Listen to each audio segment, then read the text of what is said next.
అసలు scalp micro pigmentation అంటే ఏంటి, ఏ విధంగా ప్రొసీజర్ చేస్తారు? మైక్రో పిగ్మెంటేషన్ అని అంటే మనకి టాటూ ఇంక్స్ అనేటివి ఉంటాయండి. ఈ టాటూ ఇంక్స్ ఇనర్ట్ మెడికల్ గ్రేడ్వి ఇంక్స్ ఉంటాయి. ఈ ఇనర్ట్ మెడికల్ గ్రేడ్ ఇంక్స్ ఏమవుతాయనంటే చర్మంలోకి అక్కడ పెట్టేయటంతో ఏమవుతుందంటే అక్కడ నల్ల నల్ల చుక్కలు అనేటివి అయిపోతూ ఉంటాయి అన్నమాట.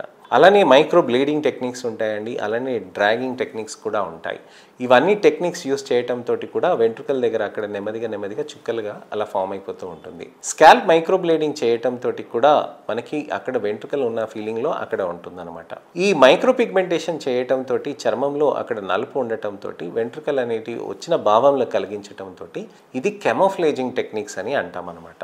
సో ఇది చేసేయటంతో మనకి కొన్ని నెలల పాటు ఈ ఇంక్ ఉండిపోతుంది. దీనికి ఒక 2-3 సెషన్స్ చేయాల్సిన అవసరం ఉంటుందండి. మైక్రో పిగ్మెంటేషన్ ఇంక్ అనేది మనకి అక్కడ ఎన్నాళ్ళు ఉంటుంది అని అంటే మన చర్మం స్వభావాన్ని బట్టి ఉంటుంది.